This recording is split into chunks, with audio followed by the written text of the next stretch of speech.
¿Qué estamos modelizando? Estamos modelizando cómo los consumidores se comportan, cómo las empresas invierten.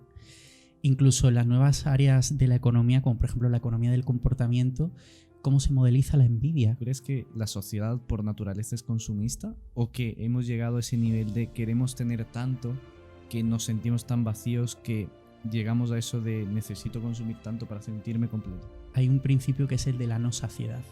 Es decir, tú cuando tienes unas necesidades cubiertas siempre vas a querer más. El que tiene un yate ve el que tiene 5 yates y quiere un yate más. ¿Son compatibles la libertad del sector privado con la del sector público? Creemos que un mayor sector público, se puede pensar, es algo negativo o puede ser algo positivo. La gente quiere tener buena educación, quiere tener una sanidad de calidad, quiere tener buenos servicios públicos. Ahorraríamos al año, España, 60.000 millones de euros. Jesucristo. Si hubiese una mayor eficiencia en el gasto. Lo que hace el sector público, que blinda ese servicio y te lo convierte en un derecho. Entonces tú tienes no acceso a la sanidad, tienes derecho a la sanidad. Todo el mundo quisiéramos como que ese sector público que fuera mucho más eficiente, como dijimos. Pero si nos vamos a la realidad, que realmente es deficiente el servicio público que tenemos y debería haber mejoras, pero es cuando todo el mundo entra en ese debate de dónde se van realmente las cosas. Como decía Jacinto Benavente, el dinero no puede hacer que seamos felices, pero es lo único que compensa no serlo. Muy buenas y bienvenidos un día más a un nuevo podcast de Bielas y Birras. Hoy contamos con Gonzalo Romero, que tiene un doctorado en Economía y es profesor universitario. Muchísimas gracias por aceptar la invitación. Buenas tardes, un placer. Y voy a empezar con la primera pregunta. ¿Por qué te decides dedicarte a la economía? Bueno, yo llegué a la economía un poco por casualidad. Tenía 18 años y no sabía qué iba a estudiar. Lo que sí tenía claro es que me quería ir de Córdoba. Yo nací en Córdoba y estuve hasta los 18 en Córdoba. Y me apetecía mucho pues cambiar de aires, la vida universitaria en una ciudad nueva.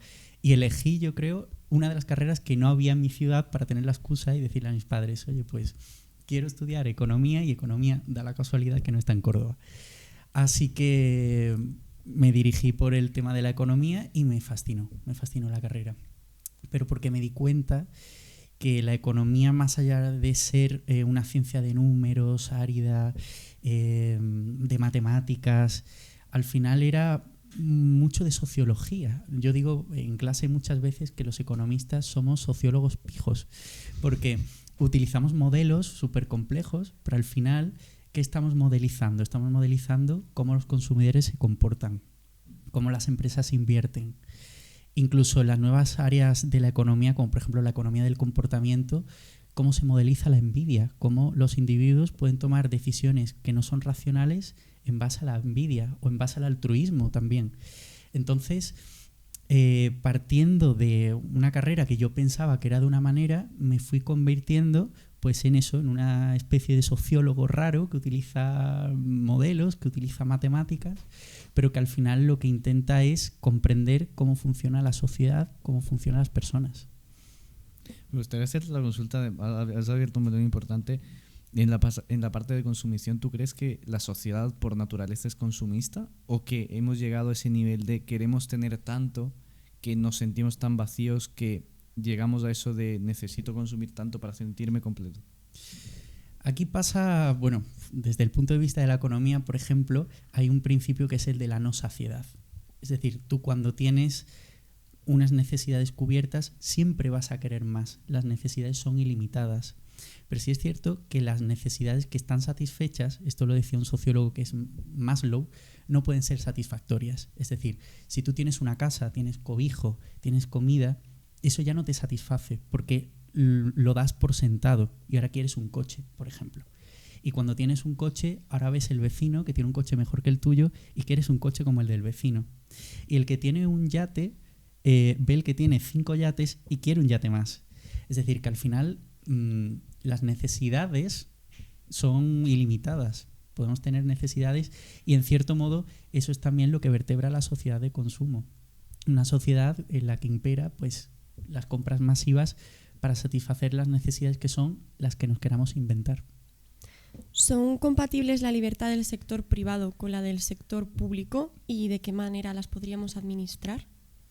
Esta es muy buena pregunta y tiene muchas aristas. A ver, es cierto que hay como una dicotomía clásica de que hay gente que aboga por un mayor sector público en aras de un menor sector privado y a la inversa. Yo creo que son sinérgicos.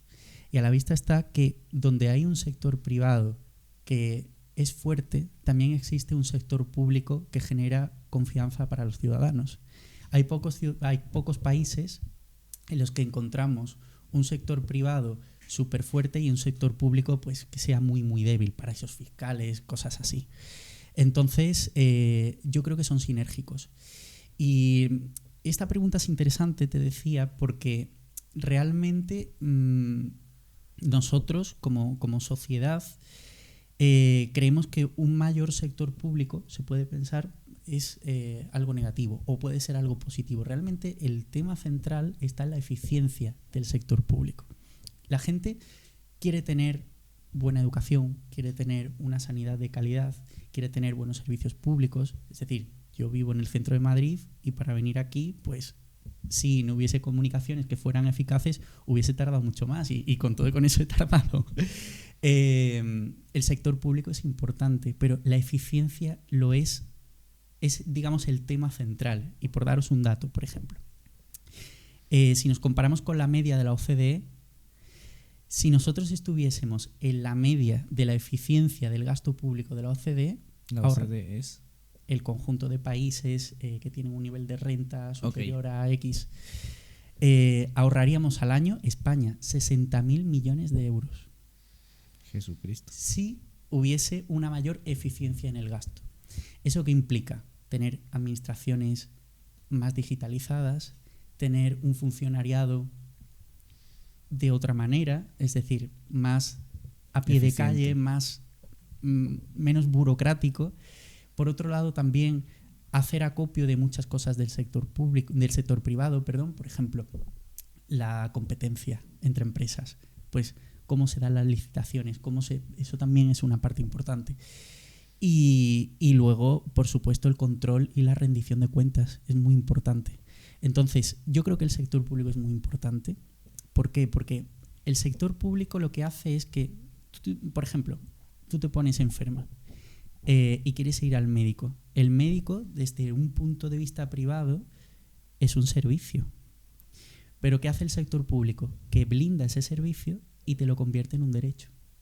Entonces tú tienes no acceso a la sanidad, tienes derecho a la sanidad. Y una sanidad de calidad. ¿Y eso quién no lo quiere? Independientemente de la ideología. Entonces, es necesario un sector público, pero un sector público más eficiente, que a la vez también permita crear un contexto propicio para la iniciativa privada. Lo que se suele decir, la frase que escuché hace 2 semanas, creo, en un podcast, que el sector público es el que te ofrece la seguridad, por ejemplo, de un emprendedor de crear la empresa, y el sector privado, o sea, el emprendedor es el que te da el empleo, que te genera. En cambio, el sector público únicamente te da la seguridad de que no te vayan a asaltar, por ejemplo, no vaya a pasar algo en la zona donde tú tienes el emprendimiento, y el sector privado es el que te da la posibilidad de, oye, ven a crecer conmigo. No, y también es el que marca las reglas de juego. Uh-huh. Si hubiese un sector privado libre, pues habría más casos de corrupción, habría más desigualdad, y la desigualdad es uno de los temazos de economía.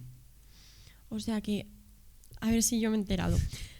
A mí me parece que humanamente es más sano, entonces, si estuviese mejor gestionado quizás la sanidad pública y privada española, que yo me ponga mala y tenga que pagar una cantidad indecente de dinero en Estados Unidos. Si estuviese bien gestionado, sería mejor el modelo que tenemos en España que en Estados Unidos. A ver, yo soy, y esto hablo a nivel personal, estoy totalmente enamorado del estado del bienestar. O sea, me parece que Estados Unidos exporta determinadas cosas, Oriente, Asia también son especialistas en otras. Europa es especialista en estado de bienestar, en blindar servicios y convertirlos en derechos. Imagínate por un momento que el mercado, yo qué sé, necesitas, yo no lo quiera, un trasplante de corazón. Imagínate que hubiese un mercado privado de trasplantes de corazón. Por lo tanto, ¿quién se llevaría el corazón? El mejor postor, ¿no? Uh-huh. sería terrible. Sería terrible. Pero ese precio lo pondría, digamos... Lo pondría el mercado, la oferta y la demanda. Justo, claro. Por mi corazón. Bueno, por el corazón que estuviera disponible, porque alguien se hubiese muerto o por lo que sea. Es que humanamente es Sería una horrible. Pues por eso es necesario el estado del bienestar. Esto es una hipérbole, ¿no? Es decir, hay cosas mucho más sutiles, pero el estado del bienestar funciona así. Con independencia de quién tú seas, con independencia del dinero que tienes, a ti te van a atender igual si tienes una necesidad de un trasplante de corazón que una persona que tiene millones y millones y millones de euros. Y eso es lo maravilloso, que te eleva a la categoría de ciudadano, y ciudadanos somos todos. ¿Y por qué en Estados Unidos no hacen eso? Bueno, pues porque hay una cuestión de beneficios y es otro sistema diferente y una concepción de lo público diferente. También hay unas bolsas de desigualdad que no son las de España, las de Europa.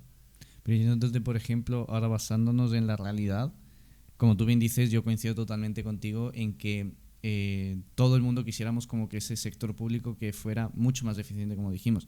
Pero si nos vamos a la realidad, es como algo muy cambiante. O sea, como que se supone que, claro, todo lo que contribuyes tú a ese estado, se supone que va a la educación, a esto, al otro, pero, por ejemplo, sales de la universidad sin saber una nómina. O sea, por ejemplo, tú sí sabes cosas que un estudiante que sale recién graduado pues no sabría. Pero, por ejemplo, la gente que sale de marketing sale sin saber vender un servicio o un producto. La gente que sale de X carrera, por ejemplo, del mundo fitness, sale sin realmente saber cosas. Entonces, ahí coincido contigo que realmente es deficiente el servicio público que tenemos y debería haber mejoras, pero es cuando todo el mundo entra en ese debate de dónde se van realmente las cosas. A ver, yo pienso que podría ser más eficiente, pero no por ello es ineficiente. Okay. Y eso se nota cuando uno tiene un problema grave y necesita ir al médico y te atienden rápido y te atienden bien.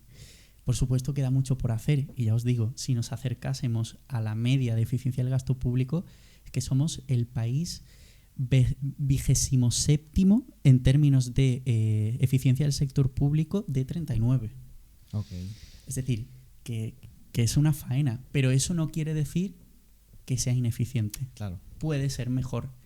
Y luego, con el tema de nuestra generación, ahí yo también quiero romper una lanza a favor de nuestra generación.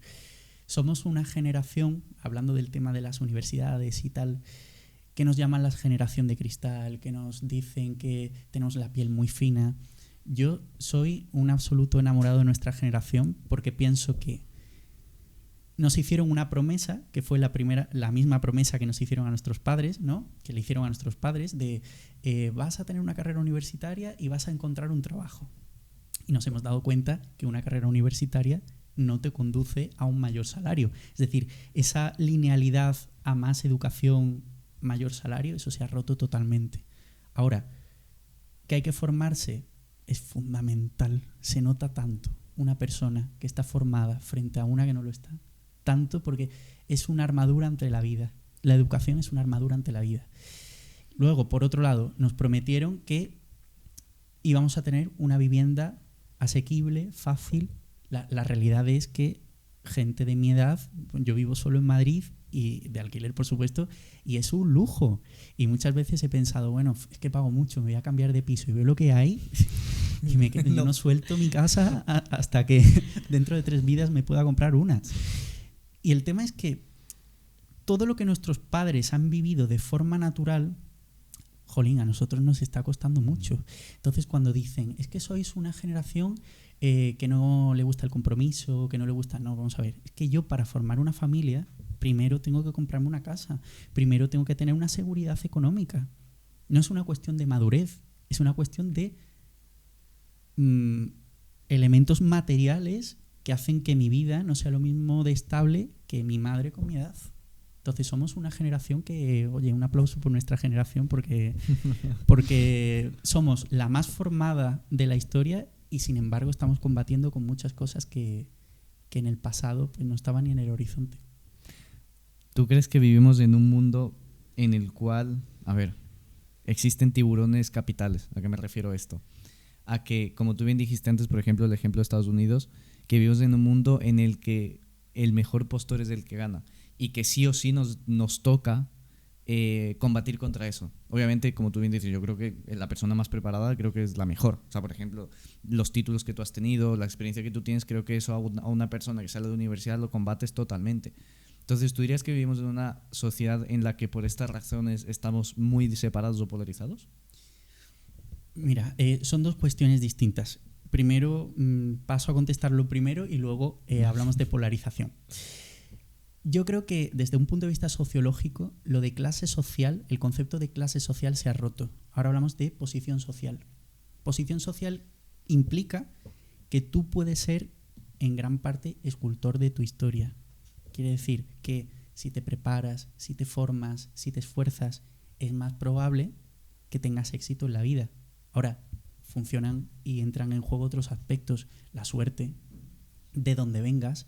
Por ejemplo, a mí me encanta la revista The Economist, me parece a nivel de sociedad, economía, me parece brutal. Y salió hace 3 o 4 semanas un estudio que decía que para entrar en las altas escuelas de negocio en Francia, si venías de una familia acomodada, era un 300% más probable de que entraras. Wow. ¿Esto qué quiere decir? Que por supuesto hay una cuestión estructural, hay una cuestión de dónde vengas. Yo puedo llegar al mismo punto, quizá sí o quizá no, pero las condiciones de partida, el escalón del cual nosotros empezamos, no es el mismo, eso está claro. No todo el mundo lo tiene igual de fácil. Ahora, también se nota mucho cuando llegas a los sitios el que llega un poco por carambolas y el que se ha curtido su vida. Se nota mucho. Porque la vida muchas veces te hace zigzag, pero en ese zigzag aprendes muchas cosas que el que tiene una línea recta no aprende. Tema polarización. ¿La polarización es mala? A ver, depende de lo que entendamos por polarización. Yo voy a distinguir, porque yo además estudio estos temas y me gustan mucho, entre polarización ideológica y polarización afectiva. Y diréis, ¿esto qué es? Esta locura. La una me suena, la otra no mucho. Vamos a hablar de ello. La sociedad vamos avanzando y es bueno denominar a las cosas por su nombre. Es decir, hoy en día vivimos, y mucha gente lo critica, vivimos en la era de los términos. Hay términos para todo. Sí, pero es que lo que no se nombra no existe muchas veces y no se puede estudiar. Entonces, ¿qué es la polarización ideológica? La polarización ideológica es el mosaico de ideologías, que seas de izquierda, que seas de derechas, y luego el abanico que se despliega dentro de cada uno. Incluso puede haber gente que diga, yo soy, entre comillas, de izquierdas para esto y de derechas para lo otro. ¿Eso de qué depende? Pues un poco de lo que venimos hablando, de la construcción personal de cada uno, de sus vivencias, de su idiosincrasia, de lo que cada uno sea. En ese sentido, ¿la polarización ideológica es negativa? No. ¿Por qué? Porque el posicionamiento político ante la vida implica pensar. La gente que dice, yo es que no tengo posicionamiento político, perdone, usted debería tener posicionamiento sobre las cosas que le afectan, porque lo que está diciendo es que es un ignorante.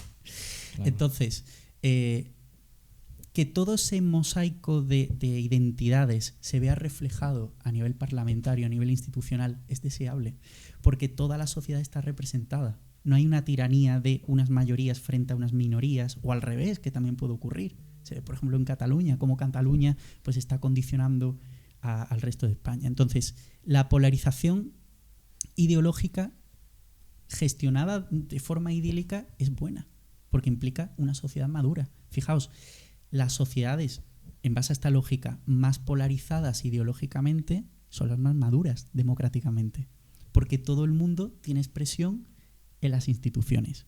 ¿Ahora qué ocurre? Polarización afectiva. Imagínate, tú eres de izquierdas y yo soy de derechas, que no tiene por qué ser así. Y nosotros pensamos que el sector público, que es el tema, por ejemplo, que acabamos de tratar, debería ser de un tamaño o debería ser de otro.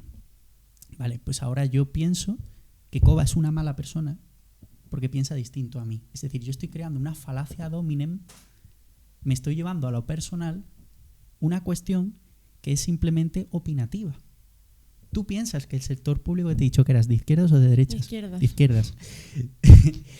Tú piensas que el sector público tiene que ser más grande y yo pienso que es más pequeño, o que debe ser más pequeño.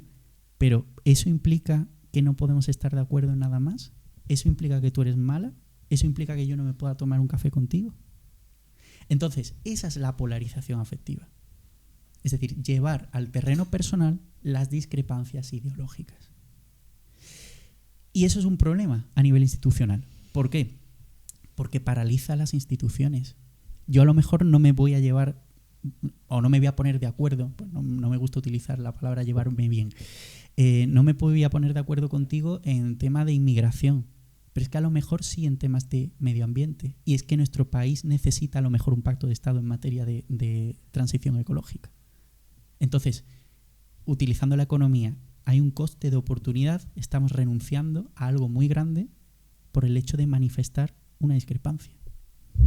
Entonces aquí yo te podría hacer la pregunta de si tú crees que esa polarización afectiva. es afectiva, ¿la ha creado la sociedad o el político? Porque bajo mi punto de vista creo que en el Congreso, pero yo personalmente te digo, yo según lo que escucho digo, madre mía, creo que hasta un panadero sabe más que ellos, ya, porque es el que vive el día a día.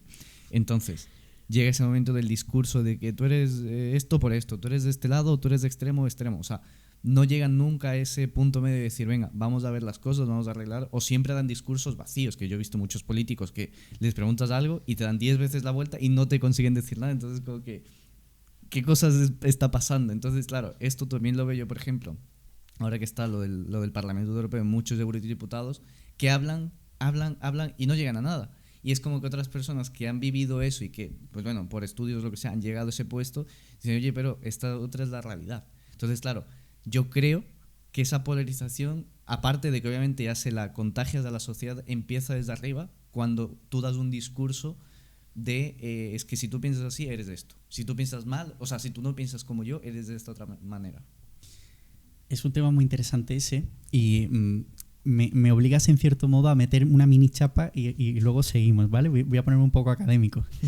La polarización afectiva se estudia desde dos ámbitos principalmente.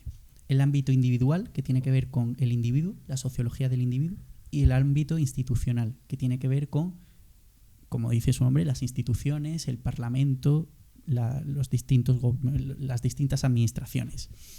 Desde el punto de vista individual, hay individuos que son más proclives o que están más propensos a polarizarse afectivamente. No todos tenemos el mismo carácter, no todos tenemos la misma formación, no todo el mundo ha visto lo mismo a lo largo de su vida. Entonces, ¿qué es lo que determina que un individuo a nivel personal se polariza afectivamente? De dónde venga. Es decir, si tú en tu casa siempre has escuchado un discurso de los buenos versus los malos, es más fácil que tú cuando te lances a la vida vayas buscando buenos y malos. Luego, no me quiero meter en un berenjenal, pero la religión, por ejemplo, divide muchísimo. Mal entendida, es decir, si entendemos por ejemplo, el cristianismo, el catolicismo, entendido como un discurso de amor al otro y de misericordia, es decir, poner el corazón en la miseria del otro, maravillosa. Ahora, entendida desde un punto de vista normativo de también yo soy buenísimo versus los que son malísimos, yo he conocido cristianos que son personas y gente atea donde veo esos valores cristianos, claro, en esas personas. Entonces, buscar buenos y malos es un polarizador afectivo brutal. Otra cuestión también. Los grupos, cómo tú te desarrollas a lo largo de la vida. Si tú has viajado, por ejemplo, tú ves un mosaico de realidades que en cierto modo esa diferencia interpela a tu vida. Cuando tú te relacionas con el diferente, en cierto modo tú te estás autocuestionando. ¿Por qué? Porque estás viendo, jolín, esta persona vive de forma distinta a la mía. Tiene una escala de prioridades distinta a la mía. Ha nacido con unas comodidades distintas a la mía y sin embargo vive y sin embargo es feliz. ¿Qué elementos hacen que esta persona viva de esta manera y por qué yo vivo desde la mía? Entonces, también la capacidad que tenemos de interpelarnos y de deconstruirnos, esto que pensamos, nuestros padres nos dan una educación, sí, pero hay cosas con las que hay que quedarse y cosas con las que no. Y cosas que serán que tú heredarás y otras que tú irás construyendo. Entonces, eso es un polarizador afectivo o un atenuador de la polarización afectiva muy importante. Luego está el ámbito institucional, y ahí voy a tu pregunta. Las instituciones, hay un elemento fundamental que es la crisis económica de 2007. En 2007 hay una crisis económica a nivel internacional que además es mutante porque pasa del ámbito financiero al ámbito, por ejemplo, aquí en España, inmobiliario, y nuestro país además que vivía mucho del sector de la construcción pues se vio muy afectado. Entonces, a partir de ahí surgen una serie de movimientos como respuesta a ese malestar social que se transforman en partidos políticos, ¿no? Podemos, por ejemplo. Y luego, derivado de la actuación de Podemos y también del auge del independentismo, tenemos otra contrarreacción que es Vox. ¿Qué ocurre? Que el tablero político se va a romper totalmente. Derecha versus izquierda, eso ya no existe. Entonces tenemos una amalgama de partidos muy diferentes. ¿Qué ocurre? Que tenemos el bloque de la derecha que de forma natural va a tener pactos o va a llevar a cabo pactos, y el bloque de la izquierda que de forma natural va a tener pactos. ¿Pero qué ocurre? Que tenemos que analizar esto en una arena electoral. Tú eres PP y yo soy Vox, no podemos ser lo mismo, ¿no? Porque cada votante solamente tiene un voto. No nos pueden votar a los dos.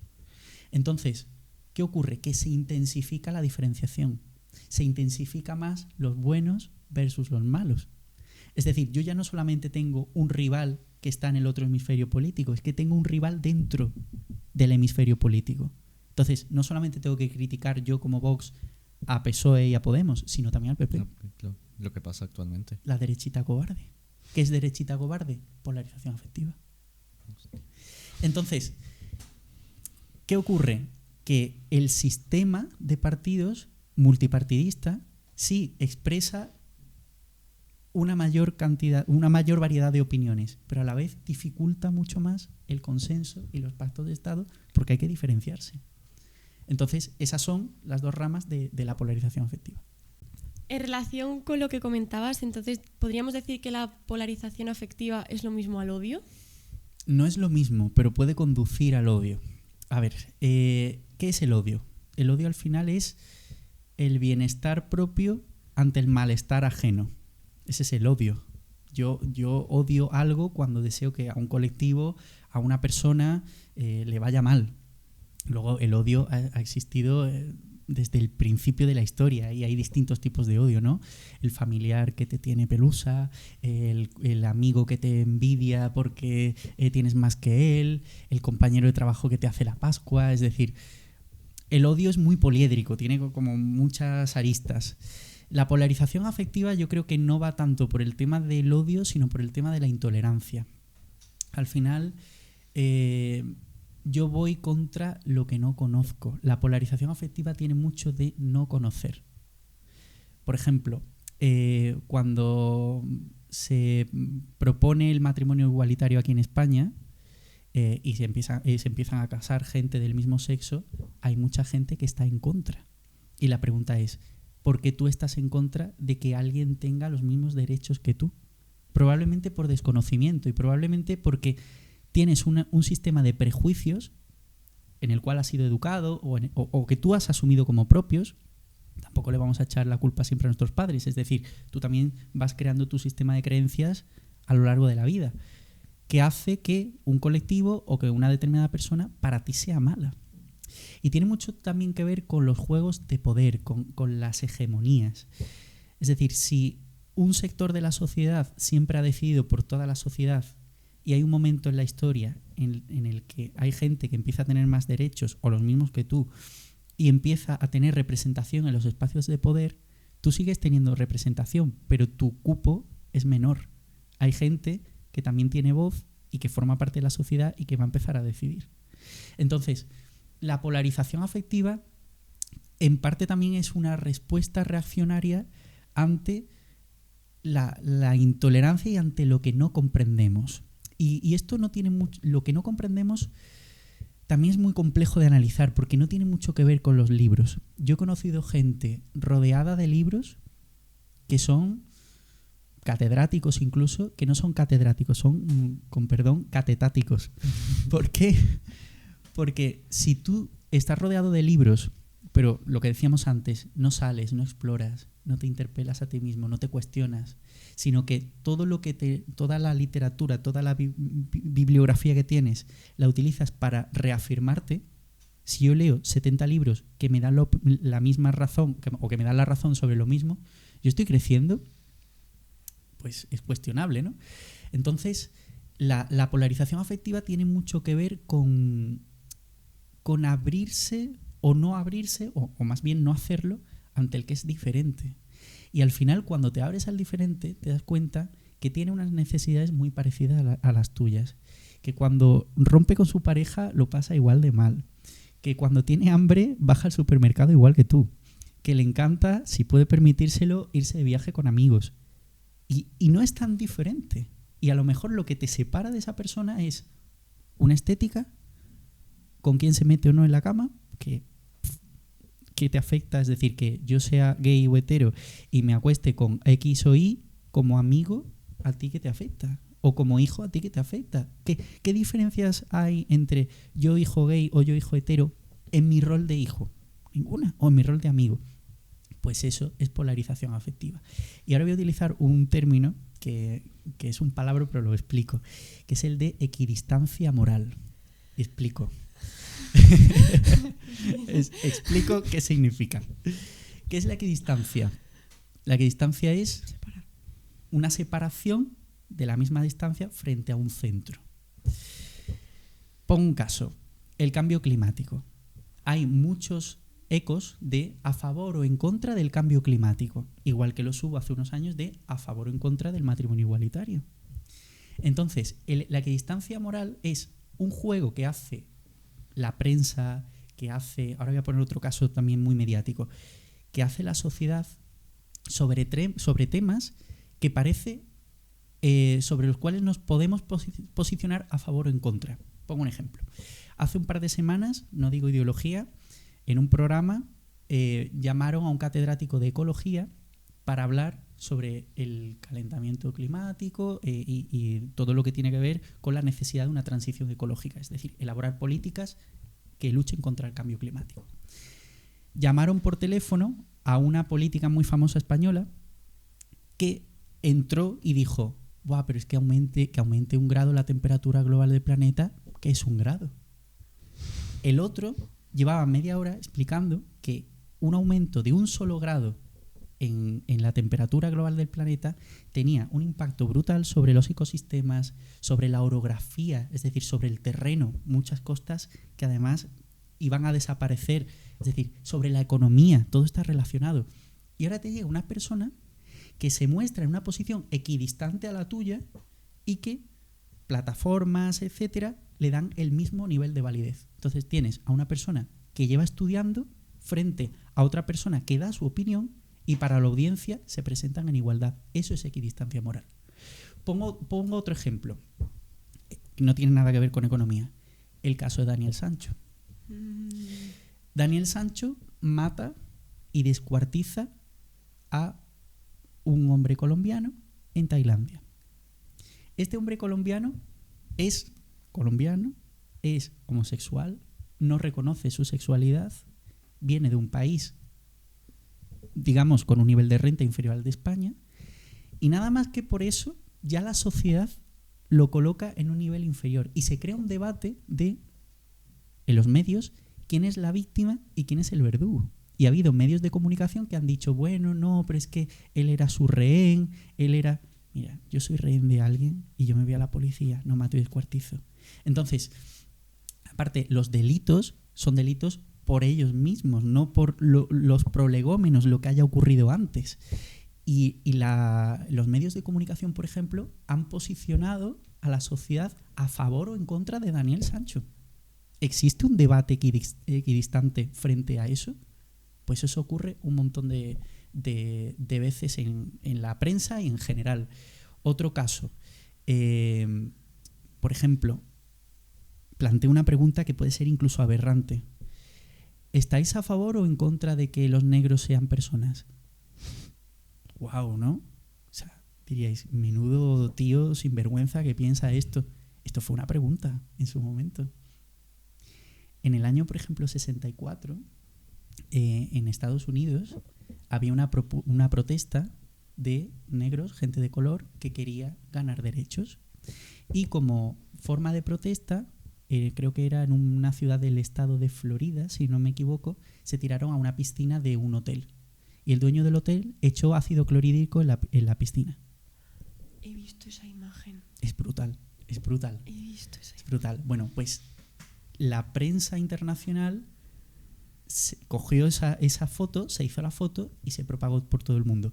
El presidente de por aquel entonces americano, que me parece que era 64, Johnson, dijo, joder, que es que se nos va de las manos. Y se aprobó meses después una ley de derechos civiles de la gente de color precisamente por esa foto.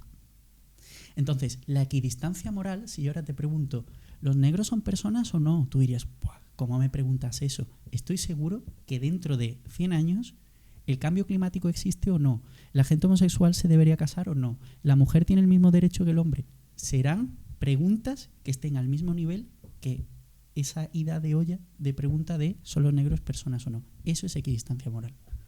Pero ahí, por ejemplo, a lo que decías justo de que ponen al mismo nivel a la chica y al profesor, ¿tú crees que eso se debe ¿Qué chica, qué profesor? a la de la televisión? Que salía la chica hablando de la política. Eso, perdón, Vale, la chica vale, que no sabía, digo, La chica ¿de qué estamos esa. hablando?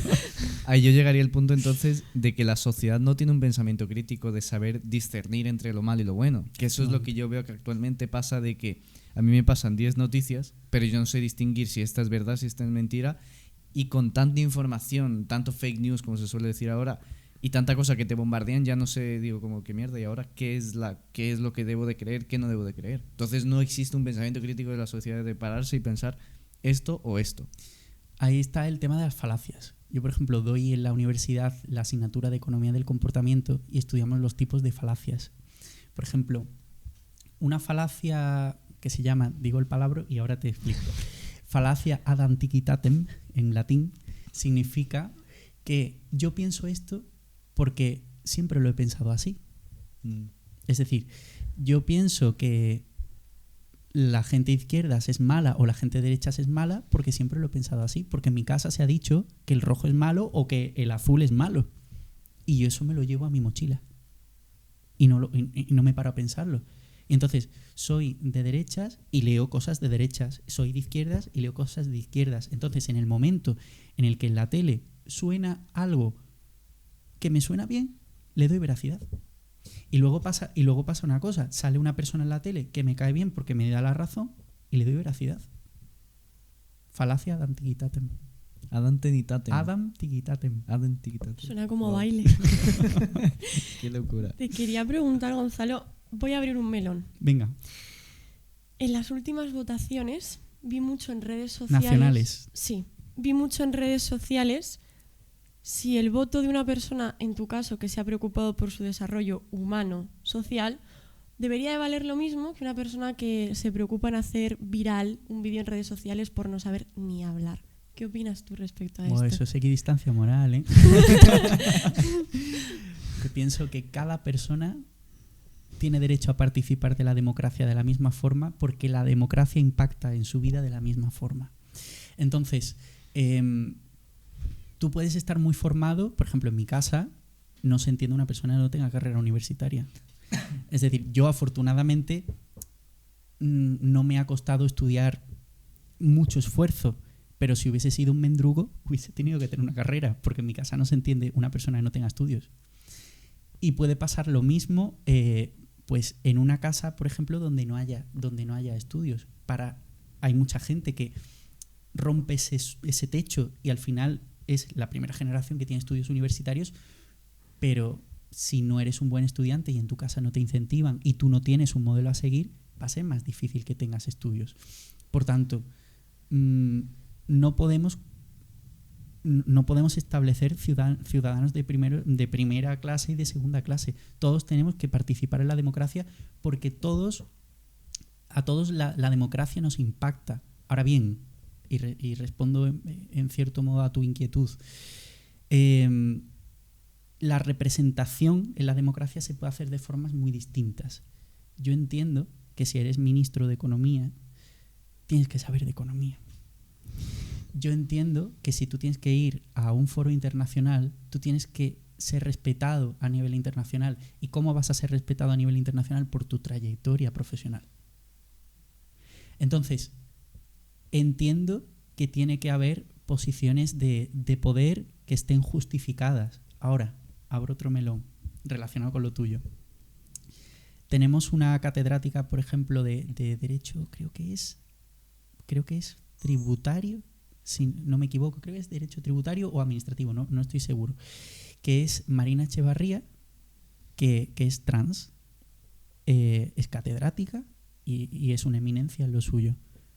¿Podría ser ella vicepresidenta del gobierno en un gobierno que, ¿por qué no? Es decir, si estamos hablando de preparación, pero hay mucha gente que prefiere que estén los suyos, aunque estén menos preparados, que gente que le suponga un diálogo interior o algún tipo de conflicto. Entonces, si hablamos de formación, vale, formación, pero demos cabida a cualquier persona que se haya querido formar y que represente también a la realidad de la que viene. Volviendo un poquito en el tiempo a la parte de lo que yo comentaba, de que creo que actualmente tú escuchas un político o una persona de alto cargo, no un funcionario público porque estaríamos nombrando una palabra muy general, sino más bien la gente que está en congresos, de los eurodiputados.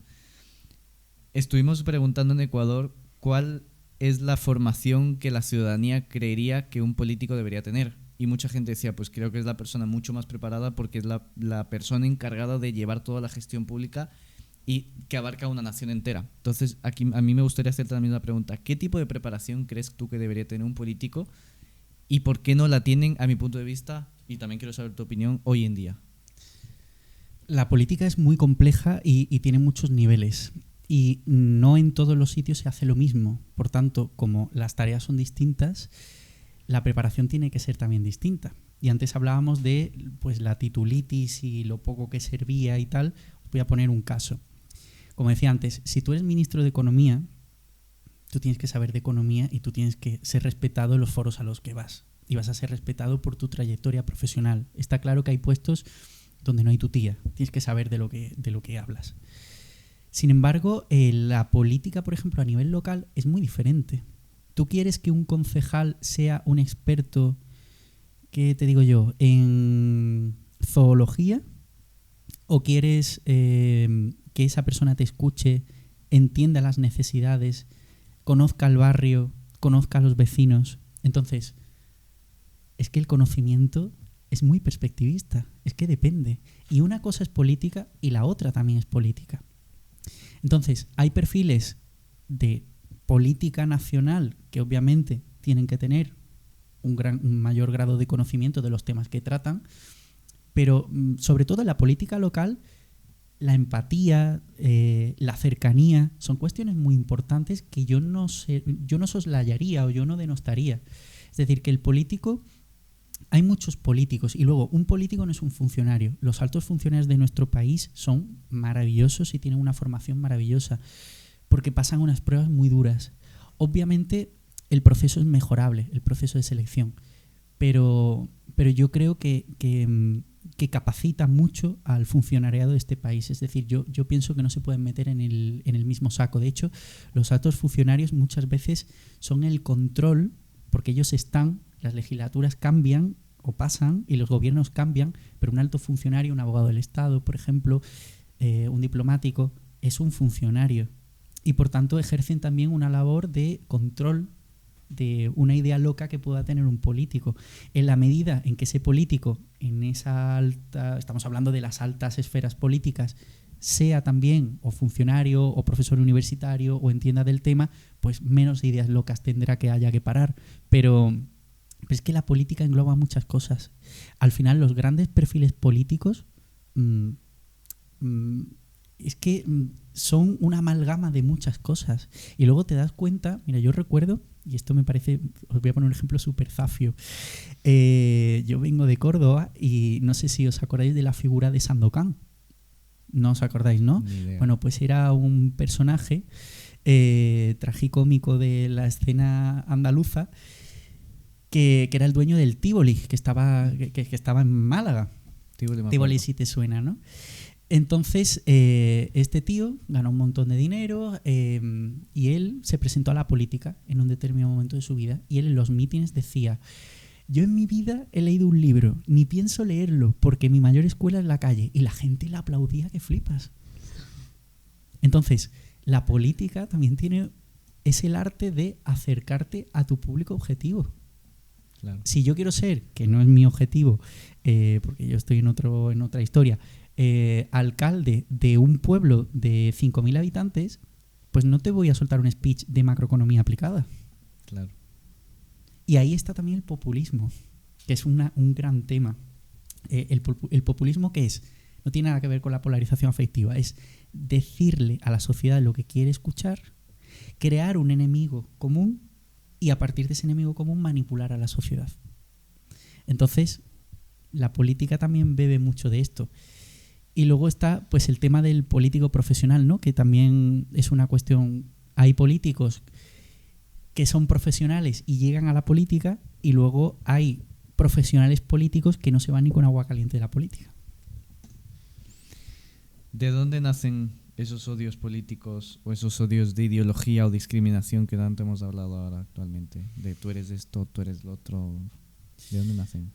Parte lo hemos comentado, es decir, vienen de lo que cada uno haya vivido y procesado, donde haya estudiado quién es, cómo se autodefina, el autoconcepto que tiene cada uno. Hay gente que tiene como autoconcepto: soy neonazi.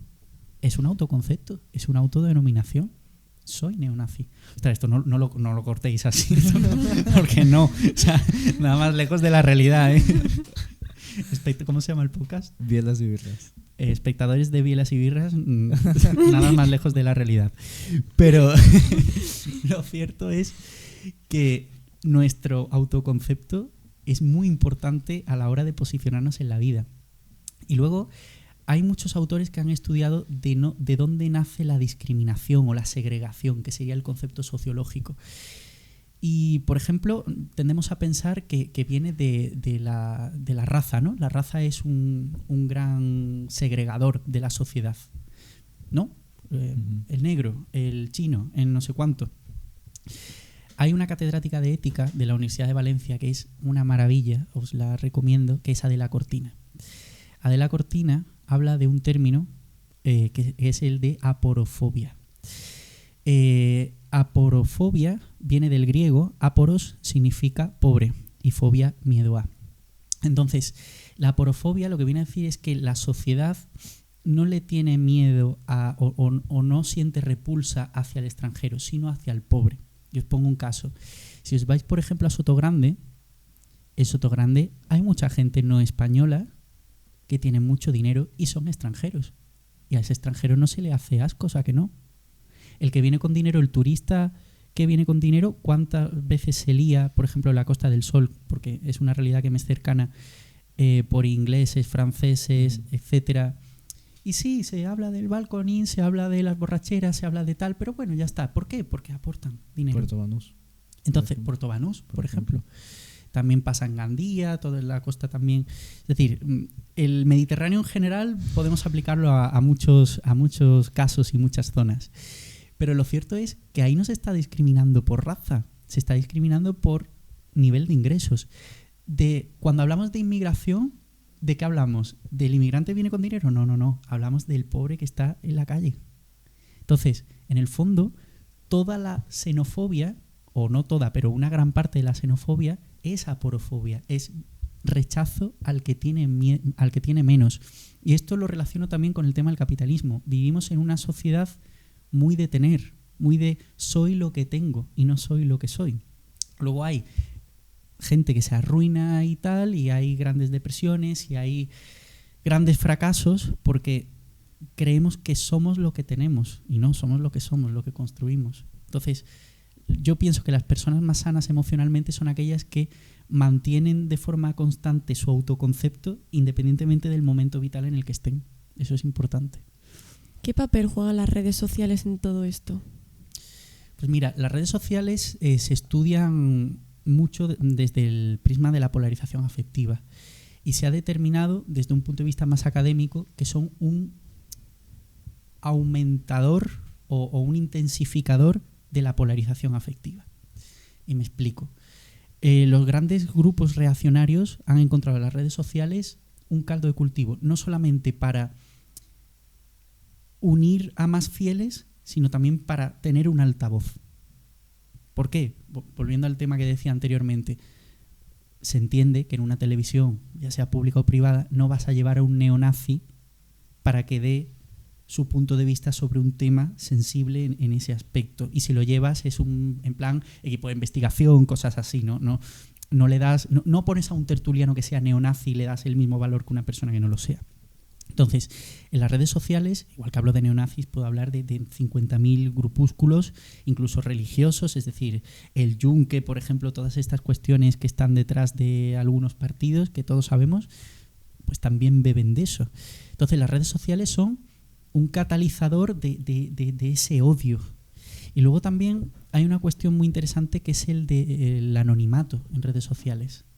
Hay un Schuller, que es un sociólogo, acuñó un término hace mucho tiempo que era el efecto desinhibición de las redes sociales. Es decir, el hecho de que tú estés presente en redes sociales, pero seas socialmente anónimo.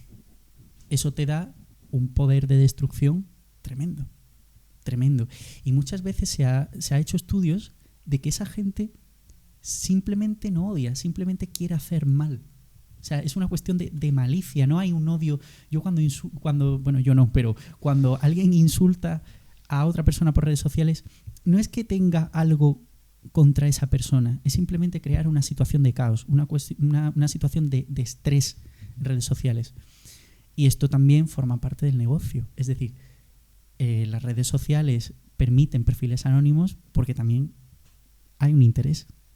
Pero entonces ahí también entramos en el tema de si debería existir o no esa como que ese filtro de decir no deberían haber medios de comunicación que vaya de una ideología o de la otra. O cómo podríamos, digamos, solucionar, porque yo también he visto, por ejemplo, medios de comunicación que traen una persona que habla maravillas de lo que pasa en X país cuando la realidad no es así. Por ejemplo, sin ir más lejos, o sea, Nicolás Maduro tiene en Venezuela, o su única televisión que dice que Venezuela es lo mejor, que va, y la realidad es como que no tiene nada que ver. Totalmente. Entonces, ¿qué papel juega ahí el medio de comunicación a favor de una ideología a otra? Cuando yo creo que como periodista tu primera obligación moral y ética debe ser dar la noticia imparcial, seas tú de izquierda o de derecha, eso ya es cosa tuya, sino lo que tú haces. Claro. A ver, esto también es un eterno debate. Yo pienso que los medios, el periodista tiene ideología, es lógico. Es decir, cualquier persona que se autoconciba como ciudadano de este mundo con una mínima formación y con una trayectoria vital tiene ideología. No podemos quitarle a la persona su ideología. Y la ideología también imprime una lente concreta para ver el mundo. Eso es así. Ahora, ¿la imparcialidad existe? Yo no sé si existe la imparcialidad. Sí sé que existe una utilización capciosa de la información para obtener un determinado resultado. Entonces, no creo que los medios tengan que ser imparciales. Creo que debe existir pluralidad y luego un compromiso con la verdad. Es decir, yo, por ejemplo, cuando doy clase, intento ser honesto en lo que explico. Y hay teorías que explico que a lo mejor no estoy de acuerdo con ellas, pero es la teoría, es lo que se ha dicho. Okay. Entonces, ahí está un poco la ética profesional de quienes trabajamos en el mundo y desde qué claves desempeñamos nuestra labor profesional. Y creo que las democracias son ideológicamente plurales. Ahora, pienso que acercarte a una ideología que a lo mejor no es la que a priori te gusta o la que tú te encasillas, también es muy enriquecedor porque te amplía la perspectiva. Y yo siempre recomiendo que se lea cosas que nos hagan salir de la zona de confort. En las ponencias y charlas que has dado, ¿cuáles han sido las dudas, preguntas más típicas que has visto? Hay muchas. A ver, normalmente se suele decir, bueno, ¿y qué es lo que hace falta para que los políticos se pongan de acuerdo? Y yo siempre contesto lo mismo que hace falta para que tú te pongas de acuerdo con alguien que no piensa como tú. muchas veces trasladamos el gran debate a la arena política y la política también es un traslado de la sociedad. Yo estoy seguro de que si el debate fuera más tranquilo, el debate político fuera más tranquilo, la gente no estaría conectada a ver el debate parlamentario cuando toca. A la gente le gusta la bronca. A la gente le gusta la bronca porque la coloca en un nivel moral superior. Es como decir, ¿por qué a la gente le gusta, pues yo qué sé, determinados personajes del mundo del corazón? Porque dice, fíjate cómo se insultan, pero yo no soy así. Hay una cosa de eso, del morbo de la inferioridad. Wow, cómo me entretiene el que es moralmente inferior a mí. Hay mucho de eso. Y la política también bebe mucho de eso. Si en el debate no hubiera esa agresión, a lo mejor el debate tiene menos espectadores, pero a lo mejor sería más beneficioso para la sociedad.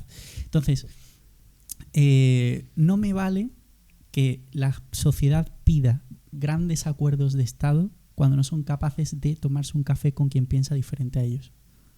Partiendo de lo que estabas diciendo, dejando, digamos, de lado que en caso utópico de que los políticos dejen de lado el yo soy de este lado, tú eres de este bando, ¿crees que podría ser posible llegar a un pacto político que beneficie al pueblo y no a los mismos políticos como se ha visto por norma general?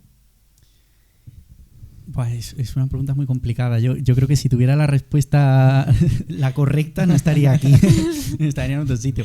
A ver, yo pienso, y esta es mi opinión, que el hecho de que la política sea una profesión hace que los políticos profesionales tengan que vivir de algo.